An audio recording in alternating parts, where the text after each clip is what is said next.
வணக்கம் தொடர்களே, welcome to data courses now questions. இன்றைக்கி நம்ம சோஷியல் மீடியாவில் தொடர்ந்தால அத்துல் சுபாஷை பற்றின நியூஸ் தான் அதிகமாக வந்துட்டு இருக்கு. அதில் பலரும் பல விஷயங்களை பேசிட்டு இருக்காங்க. ஆனால் முக்கியமாக அட்ரஸ் பண்ண வேண்டிய விஷயங்கள்லாம் விட்டுட்டு இவனுங்க இது ஒரு ப்ரொபகண்டாவை யூஸ் பண்ணிக்கிட்டு ஃபெமினிசம் அகேன்ஸ்டாகவும் பெண்களை வில்லனைஸ் பண்ணுறதுக்காகவும் பயன்படுத்திட்டாங்க. அதை பற்றி தான் இந்த வீடியோவில் பார்க்க போகிறோம். வாங்க வீடியோ பார்க்கலாம்.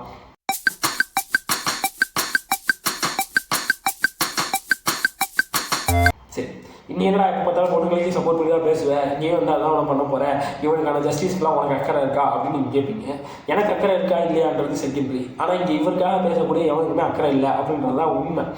அடிப்படையில் பார்த்தீங்கன்னா இவர் பெங்களூர் சேர்ந்த ஒரு ஐடி எம்ப்ளாயர் 2019 கல்யாணம் பண்ணுறாரு நிக்கிதான்னு ஒரு பொண்ணோட. அதுக்கப்புறம் இவங்களுக்கு 2021 ஏதோ பிரச்சனை வருது, டைவர்ஸ்க்கு அப்ளை பண்ணுறாங்க. இவங்க உத்தரப்பிரதேசுக்கு போயிடுறாங்க. போயிட்டு குழந்தையோட கஸ்டடியும் அவங்களே எடுத்துக்கிறாங்க. தென் அலுமினி கேஸ் போடுறாங்க. இப்போ குழந்தையோட கஸ்டடி நிக்கிதாட்ட இருக்குன்றப்ப அந்த குழந்தைக்கு மாதம் 40,000 காம்பன்சேஷனாக இவங்க பே பண்ணணும் அப்படின்றது தான் இவருக்கு கொடுக்கப்பட்ட ஜட்ஜ்மெண்ட்.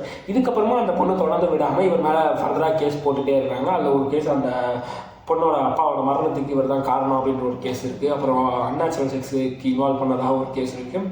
அதுக்கப்புறம் வந்து தௌரி கேஸ் இருக்குது. இது மட்டும் இல்லாமல் செட்டில்மெண்ட் பண்ணி மொத்தமாக முடிச்சுட்டு போகிறேன்னா 3 கோடி ரூபா கொடுத்துட்டு போ அப்படின்ற மாதிரிலாம் பண்ணிடுறாங்க. ஸோ இவர் அளவுக்கும் இவர் தகுதிக்கும் மீறி இந்த மாதிரி செட்டில்மெண்ட்டும் காம்பன்சேஷனும் கொடுக்க வேண்டியது இருக்குது. அது என்னால் முடியாது அப்படின்றது மாதிரி தான் இவரும் கோர்ட்டுக்கு அழைச்சிட்டே இருந்திருக்காரு. இப்படி கடந்த 3 வருஷமாக இவர் கோர்ட்டுக்கு அலையிறது, இங்கே வேலை பார்க்கறதுக்காக பெங்களூர் வருது, அந்த ஊபிக்கு போகிறது செய்கிறது அப்படின்னு திருப்பி நடந்துட்டு இருக்கிறது வந்து இவருக்கு மென்டல் ஸ்ட்ரெஸ்ஸை கொடுத்துருக்கு. அதனால் இவர் இந்த ஒரு விபரீதமான முடிவு எடுத்திருக்காரு. இது நமக்கு வருத்தம் அளிக்கக்கூடிய விஷயம்னா வருத்தம் அளிக்கக்கூடிய விஷயம். இதில் அட்ரஸ் பண்ண வேண்டிய முக்கியமான ஒரு விஷயம்னா, ஒரு கவர்மெண்ட்டில் ஒரு ஜுடிஷியல் சிஸ்டம் படி ப்ரொசீஜரை ஃபாலோ பண்ணிட்டு இருக்க ஒரு ஆளுக்கு இவ்வளோ தூரம் மன அழுத்தம் உண்டாகிறதுக்கு காரணமாக ஒரு கோர்ட் இருந்திருக்கு.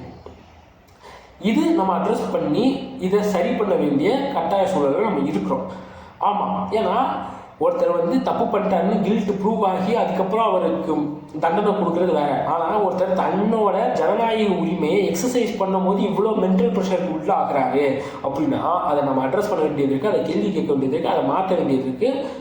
அதை பற்றிலாம் இங்கே எவனையுமே பேசாமல் பாருங்கள், அந்த பொண்ணு ஃபெமினிசம் ஃபாலோ பண்ணுறதுனால இந்த மாதிரி ஆகிடுச்சு, இந்த பொண்ணு இந்த மாதிரி ஒரு ஃபெமினிசம் பேஜை ஃபாலோ பண்ணிட்டுருக்காங்க, கங்கனா ரனாவட் அதை பேசிட்டாங்க அப்படின்னு எலிட்ஸ். அவங்களாம் முதல் ஃபெமினிசமே கிடையாது. ஃபெமினிசம் ரைட் டு ஈக்குவாலிட்டி பேசக்கூடியது. அதை பற்றிலாம் இவங்களுக்கு எந்த அக்கறையும் இல்லாமல் இதெல்லாம் கோட் பட்டு இதை வந்து ஃபெமினிசம்க்கு அகைன்ஸ்டான ப்ரொபகண்டாவாக திருப்பி வைக்கிறாங்க. ஸோ அங்கே தான் நம்ம அட்ரஸ் பண்ணி எது பிரச்சனை, எதை பேசணும் அப்படின்றது. ஏன்னா மென் அப்படின்றவங்களுக்கு பார்த்தீங்கன்னா அடிப்படையில் பல பிரச்சனைகள் இருக்குது. அது முக்கியமான விஷயம் மென்டல் ஸ்ட்ரெஸ். இந்த சமுதாயம் அவங்க மேலே தொடர்ந்து வைக்கக்கூடிய மென்டல் ஸ்ட்ரெஸ், அதுக்கு அடிப்படையில் காரணம் பேட்டரி ஆகிடுச்சு. அதை பற்றி நம்ம ஆல்ரெடி மென்ஸ் டேக்கு ஒரு வீடியோ பண்ணியிருந்தோம். ஸோ முடிஞ்சால் அந்த வீடியோவை போய் பார்த்துருவாங்க. ஸோ இதை பற்றி இங்கே ஆன்லைனில் ஃபெமினிசம்க்கு அகேன்ஸ்டாக பேசக்கூடிய, அதாவது நான் அவங்களுக்கு வந்து மென் ரைட் ஆக்டிவிஸ்ட்னே சொல்ல மாட்டேன். ஏன்னா எங்களுக்கு வந்து மென்னோட பார்த்தீங்கன்னா பிரச்சனைகளை பற்றி எந்த கவலையும் இல்லை. மென் ரைட் ஆக்டிவிஸ்ட் எல்லாரும் நீங்கள் சோஷியல் மீடியாவை எடுத்து பார்த்தீங்கன்னா ஃபெமினிசம்க்கு அகேன்ஸ்டாக பேசுகிறது தான் மென் ரைட் ஆக்டிவிசம் அப்படின்ற மாதிரி பேசிகிட்டு இருப்பாங்க. இங்கே எப்படி சோசியல் ஜஸ்டிஸ்க்கு பேசுகிற பேரில் விஜய் டிஎம்கேக்கு அகேன்ஸ்டாக பேசுகிறது மட்டும் தான் சோசியல் ஜஸ்டிஸ் அப்படின்ற மாதிரி பேசிக்கிட்டு இருக்காரோ அந்த மாதிரி தான் இவனுங்க வந்து ஃபெமினிசம் அகேன்ஸ்டாக பேசுகிறது தான் மென் ரைட் ஆக்டிவிசம் அப்படின்ற மாதிரி பேசிகிட்டு இருப்பாங்க. ஸோ இவங்களுக்கு நம்ம பதிலும் சொல்ல தேவையில்ல, இவங்க வந்து திருந்தாதவங்க. இப்போ இந்த லா ஏன் இப்படி இருக்குது அப்படின்னு பார்த்தீங்கன்னா அதுவும் பேட்ரியார்க்கியின் அடிப்படை காரணம் தான். ஏன்னா இந்த லான்றது எப்படி கிரியேட் பண்ணப்படுதுன்னா, எக்கனாமிக்கலி சோஷியலி மார்ஜினலைஸ்டு பீப்புளாக இருக்கிறவங்களுக்கு சப்போர்ட் பண்ணி அவங்களை எம்பவர் பண்ணி அவங்களுக்கு மேலே தூக்கிட்டு அப்லிஃப்ட் பண்ணுறதுக்காக லாஸ் மேக் பண்ணுறாங்க.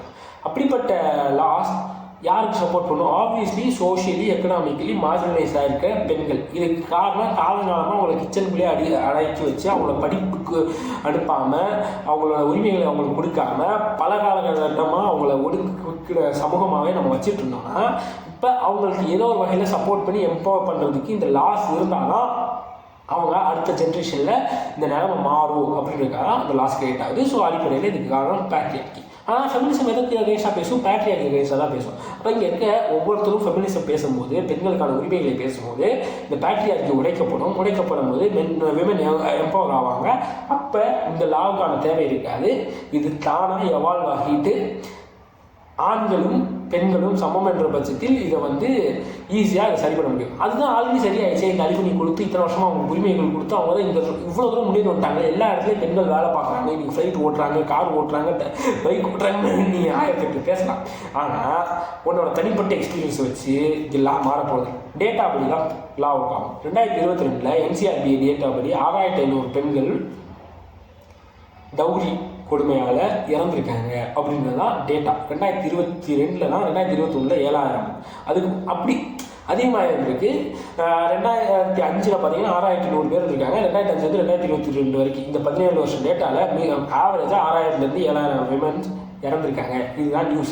இத்தனை பெண்கள் இதன் காரணமாக, இந்த பேட்ரியாக்கி காரணமாக இறந்துருக்காங்க. அப்படின்றப்ப இதுக்கு சப்போர்ட் பண்ணி இன்னைக்கு பேசுகிறானுங்கல்ல, இத்தனை பேர் சோஷியல் மீடியாவில் கதறானுங்கல்ல, அவங்க எந்த அளவுக்கு கதறானுங்கன்னா அசென்சரு அவனோட சோஷியல் மீடியா அக்கௌண்ட்டை க்ளோஸ் பண்ணிட்டு போகிற அளவுக்கு.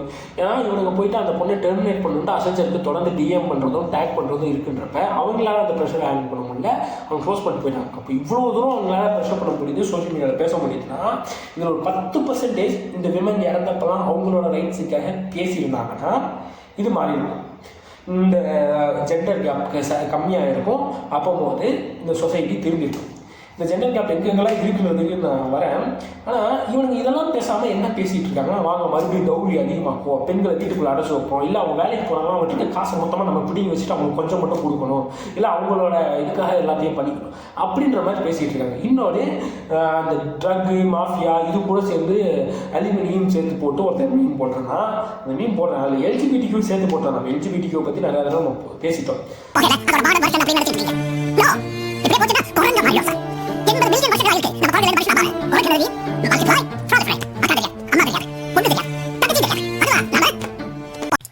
ஆண்கள் வாதத்துக்கு கூட லாய்க்கு இல்லாதவங்க அப்படின்றது தான் இந்த கமெண்ட் ப்ரூவ் பண்ணுது. டவுரி இல்லீகல்னால் அலுமினியம் இல்லீகல் தானே பேசுகிறான். அதாவது டவுரி வாங்கிட்டு பெண்களை கிச்சனுக்குள்ளே அடைச்சி வச்சுட்டு அவங்களுக்கு வெளி உலகமே தெரியாத மாதிரி பார்த்துக்கிட்டு அவங்கள financially completely depend on a man அப்படின்ற சூழலுக்கு தள்ளி அவங்க இல்லைன்னா இவங்க லைஃப் இல்லை அப்படின்ற சூழலை உருவாக்குறதுனால டிவோர்ஸ்க்கு அப்புறம் அவங்க லைஃப் லீட் பண்ணுறதுக்கு கொஞ்சமாச்சும் சப்போர்ட் வேணும் அப்படின்னு உருவாக்குன லீகல் சிஸ்டம் தான் அலுமினி. அதை போய் இல்லீகல்னு சொல்கிறான்னா இவன் எந்தளவுக்கு தற்கொலையாக இருப்பான். அதை விட இவன் பெரிய தற்கொலைன்றதை அடுத்த கமெண்ட்டில் ப்ரூவ் பண்ணியிருக்கான். ஆக்சிடெண்ட்டில் சாகிறதையும் டவுரி கொடுமையால் சாகிறதையும் கம்பேர் பண்ணிட்டு பாருங்கள், இத்தனை பேர் ஆண்கள் செத்து போகிறாங்க அப்படின்றான். இவன் எதை மீன் பண்ணுறான்னா இத்தனை ஆண்கள் வெளியே போகிறாங்க, வேலைக்கு போகிறாங்க, அதனால தான் செத்து போகிறாங்க, இதுக்கெல்லாம் காரணம் பெண்கள் தான் அப்படின்னு சொல்ல வரான். ஆண்களுக்கு ப்ரிவிலேஜ் இருக்குது, சும்மா ஊர் சுற்றுவானுங்க. அது மட்டும் இல்லாமல் அவனை வெளியே போய் உழைக்கணும், ஊர் சுற்றணும் அப்படின்னு கட்டாயத்துக்குள்ளாக்குறது இந்த பேட்ரியார்கி தான். இந்த பேட்ரியார்கி தான் அடிப்படையில் காரணம். அதுக்கு அகைன்ஸ்டாக பேசுகிறா அப்படின்னு தான் சொல்ல வேண்டியது இருக்குது. இவனுக்கு என்னை விட பெட்டரான பதிலை கீழே கமெண்ட்லேயே சொல்லிட்டாங்க, அதையும் இதில் ஆட் பண்ணிடுறேன். ஸோ ஆண்கள் முட்டாள்கள், அறிவில்லாதவர்கள், ஒரு வாதத்துக்கு கூட கரெக்டான பாயிண்ட்ஸ் பேச தெரியாத இன்செக்யூர் தற்கொலையாங்கள் அப்படின்றது ப்ரூஃப் ஆகுது. ஏன் அந்த லெட்டர்லேயே அந்த அவ்வளோ மிசோஜினி பண்ணது மட்டும் இல்லாமல் கடைசியாக வேர்ல்டோட கிரேட்டஸ்ட் மிசோஜினிஸ்டான ட்ரம்ப்பையும் எலான் மஸ்கையும் டேக் பண்ணான் பார்த்தீங்களா? அப்போ அவனுக்கு எந்த அளவுக்கு அறிவு இருந்திருக்குன்னு யோசிப்பார். ஸோ அடிப்படையில் இதுதான் பிரச்சனை. சரி, இங்கே விமனுக்கான ஒரு விஷயங்களை வந்து பார்ப்போமா, என்னென்ன விஷயம் இருக்குது, எங்கெங்கெல்லாம் ஜெண்டர் கேப் இருக்குது அப்படின்றத பார்ப்போம். நான் ஆல்ரெடி இந்த விஷயங்களை சொல்லிட்டேன். இதுக்கப்புறம் பார்த்தீங்கன்னா விமனோட வேலை இல்லாத காரணம் என்னவா இருக்குது. மொதல் வேலையில் எத்தனை பேர் இருக்காங்கன்னு பார்த்தீங்கன்னா மொத்தம் 33% பெண்கள் இந்தியாவில் லேபர் ஃபோர்ஸில் இருக்காங்க. அதில் பெரும்பாலான பெண்கள் கிராமத்தை சேர்ந்த அக்ரிகல்ச்சரல் ஜாப்லையும் அப்புறம் வந்து வீட்டு வேலைகள் பண்ணுறவங்களாகவும் மட்டும்தான் இருக்காங்களே தவிர ஒரு நல்ல வேலைகளை படித்து அந்த நல்லா சம்பாதிச்சு அடுத்த ஜெனரேஷனுக்கு சேர்த்து வச்சு அவங்க லைஃப்பை சொஃபஸ்டிகேட்டடாக வாழக்கூடிய வேலைகளில் இருக்கும் பெண்கள் வெறும் 11% பெண்கள் தான் இருக்கிறாங்க. ஸோ கிராமங்களில் தான் அதிக பெண்கள் வேலைக்கு போகிறவங்களாக இருக்கிறாங்க. அதுவும் அக்ரிகல்ச்சர் கூலி தொழில் பார்க்கக்கூடிய தினக்கூலி வாங்கக்கூடியவங்களாக தான் இருக்கிறாங்க. இதுதான் அடிப்படையில் நிலைமை. சரி, இப்படி வேலைக்கு போகிற பெண்கள்லேயும் 13% பெண்கள் கல்யாணம் ஆன பிறகு கல்யாண வீட்டில் இருக்கிற ப்ரெஷர்னால வேலையை விட்டுட்டு வெளியே வந்துடுறாங்க. அதுக்கப்புறம் ஒரு 20% பெண்கள் சைல்டு பிறந்த பிறகு குழந்தை பிறப்பின் காரணமாக அதுக்கப்புறம் வேலையை விட்டுட்டு வீட்டில் இருக்க வேண்டிய சூழலுக்கு தள்ளப்படுறாங்க. இந்த ரீசெண்டாக ஒரு டேட்டா வந்து 2023 ஒர்க் ஃப்ரம் ஹோம் முடிஞ்சு எல்லாருமே ஆஃபீஸ்க்கு வந்து வேலை பாருங்கள் அப்படின்னு சொன்னப்போ 34% பெண்கள், அதான் யூஸ்வலாக வேலையை விட்டு நிற்கக்கூடிய பெண்களை விட 34% பெண்கள் அதிகமாக வேலையை விட்டு நின்னாங்க ஒர்க் ஃப்ரம் ஆஃபீஸ்ன்னு சொன்னப்போ அப்படின்ற ஒரு நியூஸ் வந்துச்சு. இதுக்கு அடிப்படையில் காரணம் பெண்கள் ஒர்க் ஃப்ரம் ஹோமை விரும்புகிறாங்க. ஏன்னா அவங்களோட இந்த டொமஸ்டிக் ஒர்க்கையும் சேர்த்து ஆஃபீஸ் ஒர்க்கையும் பார்க்குறதுக்கு இது எளிதாக இருக்குது. நான் வீட்டு வேலையும் பண்ணிட்டு குழந்தைங்களையும் பார்த்துட்டு வேலையும் பார்க்குறதுக்கு இந்த ஒர்க் ஃப்ரம் ஹோம் எனக்கு சப்போர்ட் பண்ணுது அப்படின்ற ஒரு காரணம்.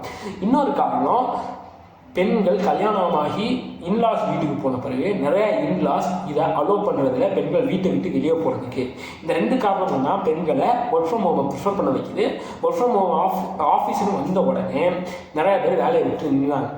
யூஸ்வலாக டிசிஎஸோட டேட்டா படி அவங்க என்ன சொல்கிறாங்கன்னா, பெண்கள் ஆண்களை விட வேலையை விட்டு நிறுத்துறதுல கம்மியாக தான் இருப்பாங்க. ஆண்கள்லாம் அதிகமாக வேலையை விட்டு போயிடுவாங்க, இல்லை வேறு கம்பெனிக்கு மாறி போயிடுவாங்க. பொதுவாக பெண்கள் வந்து ஓரளவு இருந்து வேலை பார்ப்பாங்க அப்படின்ற ஒரு விஷயம் இருந்திருக்கு. பட் இந்த ஒரு காலகட்டத்தில் இவ்வளோ பேர் வேலையை விட்டு நின்றுருக்காங்க. இது ஹிஸ்டாரிக்கலி ஃபஸ்ட் டைம் ஆண்களை விட பெண்கள் அதிகமாக வேலையை விட்டு போகிறது அப்படின்ற ஒரு டேட்டாவும் டிசிஎஸ் சொன்னாங்க. ஸோ பெண்களோட ஜாப் ஆப்பர்ச்சுனிட்டிஸ், ஃபினான்ஷியல் டிபெண்டன்ஸ் ஆண்களை சுற்றி இருக்கிற மாதிரி தான் இந்த சொசைட்டி கட்டமைச்சு வச்சிருக்கு. அவங்க படிச்சிருந்தாலும் நல்லா படித்து வேலைக்கு போயிரு சூழலில் இருந்தாலும் அவங்களோட நிலைமை அப்படி தான் இருக்குது. அதுவும் பெரும்பாலான நேரங்களில் படித்த பெண்களையும் இதை ஃபைட் பண்ணி இதுக்கு அகேன்ஸ்டாக பேசி அவங்க தொடர்ந்து வேலையை கண்டினியூ பண்ணிக்கிட்டு இருக்காங்க. ஆனால் அப்படி கண்டினியூ பண்ணும் போது பார்த்தீங்கன்னா சம்பளத்தில் இருக்கிற டிஃப்ரென்ஸ் பார்த்தீங்கன்னா 20-25% பெண்களுக்கு கம்மியான சம்பளம் தான் இந்த கம்பெனிஸ் கொடுக்குறாங்க. கம்பெனிஸ் மட்டும் இல்லை, நீங்கள் எந்த ஒரு லேபர் ஒர்க்காக இருந்து பார்த்தாலும் அதில் சேலரி நீங்கள் கம்பேர் பண்ணி பார்த்தீங்கன்னா பெண்களுக்கு கம்மியாக தான் இருக்கும். அப்படின்றப்ப பெண்களோட ஃபினான்ஷியல் இண்டிபெண்டன்ஸை பாதிக்கும் வகையில் தான் இந்த சொசைட்டி இருக்குது. அப்போ இதுக்கெல்லாம் இவங்க ஒரு இடத்துல ஒடுக்கப்பட்டு இருக்காங்க அப்படின்றப்ப சப்போர்ட் பண்ணி அவங்களை எம்பவர் பண்ணுறதுக்காக தான் இந்த ஜுடிஷியல் சிஸ்டம் டெவலப் பண்ணாங்க. அதில் ஒரு விஷயம் தான் இந்த அலிமணி. இப்போ உதாரணத்துக்கு எங்கள் வீட்டிலலாம் பார்த்தீங்கன்னா எங்கள் அப்பா இல்லைன்னா எங்கள் அம்மாவால் வீட்டை தாண்டி வெளியே போயிட்டு திருப்பி வர முடியாது அப்படின்ற சூழல் தான். ஏதோ ஒரு வகையில் நானோ என் தம்பியோ எங்கள் அப்பாவோ அவங்க மேலே அவங்க டிபெண்ட் ஆகிருக்க சூழல்லேருந்து உண்டாயிருக்கு. ஒரு காலத்தில் அவங்க காலேஜ் படிச்சுட்டு இருந்த வரைக்குமே அவங்க வந்து ஒரு கிராஜுவேட்டு. எங்கள் அப்பா வந்து எங்கள் அம்மா விட கம்மியாக படித்தவங்க, ஆனால் வேலைக்கு போகணும் அப்படின்ற சூழல் எங்கள் அப்பாவுக்கு தான் இருந்துச்சு. எங்கள் அம்மா வந்து வீட்டில் தான் வச்சுருந்தாங்க. இதுதான் நடந்துச்சு. பேசிக்கலி இதுதான் நிறைய பேரோட வீட்டில் இருக்கும். ஸோ இதனால் காலேஜுக்கு தனியாக போயிட்டு வந்துட்டு ஊரை விட்டு ஊர் போய் படிச்சுட்டு சுற்றிட்டு வந்துட்டு இருந்தேன் எங்கள் அம்மாவால் ஒரு இத்தனை வருஷம் வாழ்க்கை சூழல் இந்த லைஃப் சைக்கிள் அவங்களை இந்த ஒரு சூழலுக்குள்ள தள்ளிட்டனால வீட்டை விட்டு வெளியே தனியாக போயிட்டு வர்றதுக்கான விஷயத்தை அவங்க இழந்துட்டாங்க. அந்த ஒரு ஐடியாவே அவங்களுக்கு இல்லை. இப்போ அவங்களுக்கு அந்த ஐடியாவே இல்லாதனால கம்ப்ளீட் டிபெண்டன்ஸ் உருவாயிருக்கு. அப்போ அவங்க இந்த டிபெண்டன்ஸ் பெரும்பாலான பெண்களுக்கு இந்த இந்தியன் சொசைட்டியில் இருக்குது. அப்போ அவங்களை சப்போர்ட் பண்ண வேண்டிய சூழல் ஆட்டோமேட்டிக்காக ஆண் மேலே போய் விடுது. எல்லாத்துக்கும் அடிப்படையில் காரணம் இந்த பேட்ரியார்கி தான். இந்த பேட்ரியார்கி சப்போர்ட்ஸ் மென், பேட்ரியார்கி விமனை சப்போர்ட் பண்ணுறது இல்லை. அண்ட் விமன் பல விஷயங்களை எக்ஸ்பீரியன்ஸ் பண்ணாமலே போகிறதுக்கான காரணமாகுது. அவங்களோட நாலேஜ் டெவலப் ஆகாமல் போகிறதுக்கு ஒரு காரணமாகுது. எல்லாத்துக்குமே இந்த பேட்ரியார்கி தான் காரணம். ஸோ இதுக்கு அகெயின்ஸ்டாக பேச வேண்டிய சூழல் தான் இந்த ஒரு கேஸும் எடுத்துகிட்டு வந்து வச்சிருக்கு. ஸோ அதை பேசும்போது தான் இது நார்மலைஸ் ஆகும்.